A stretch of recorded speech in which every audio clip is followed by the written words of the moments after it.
Yo, what's up, good people? It's your girl Mia. Jesus is showing out, so the doctor is in. Hello, hello, hello. I know y'all like she always messing with her hair, baby, because I be waking up, praying, and getting right to it. Like, I don't be having time to get cute. My bad. However, I was thinking about something, right? So, I think a lot of our confusion with the word, one, we forget the beginning. Because if you can track the truth back to the beginning, then you can see the alignment of the word, right? And mainly, a lot of us forget the inciting incident, right? Now, again, I'm an English teacher, so that's where that term came from. And the inciting incident is the moment where internal conflict happens, but sometimes it's when a change is introduced, right? A change or something new is introduced, right? So if we track the Holy Spirit back, right?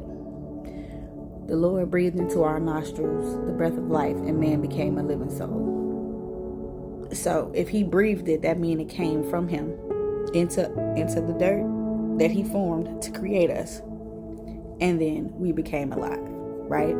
Follow me. Now,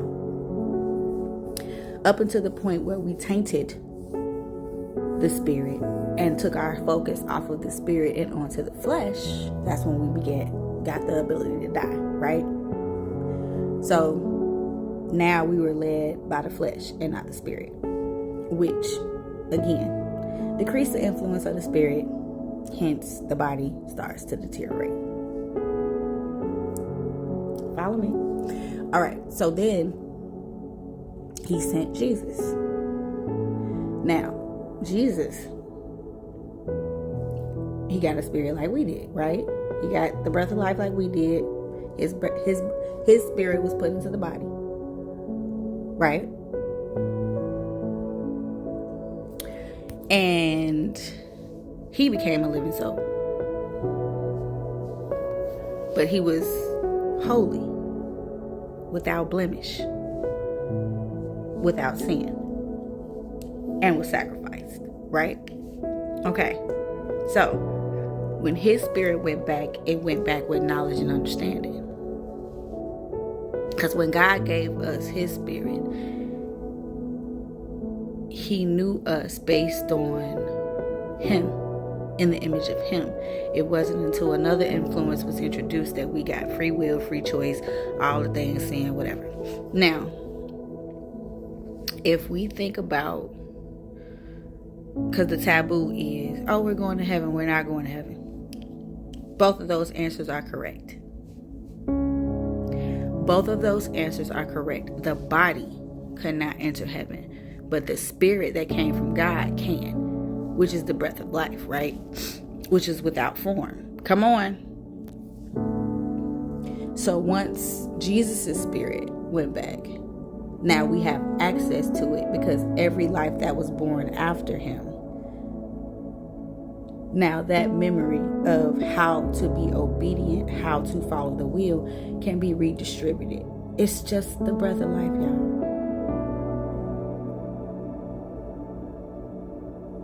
It's just the breath of life. Simplicity. But, again, that's my understanding. I'm not saying that it's fact. I'm saying that based on how the book reads, the body cannot enter the kingdom, but the spirit can. Now, what that means for everything else, I don't know. But if we believe that God breathed into our nostrils the breath of life and man became a living soul, then man sinned and continued to sin until Jesus came and died without sin. Now we have a Holy Spirit that came, lived, and died a sinless death, which means it can be done. It means we can overcome it. He came and resisted it. Now we overcome it.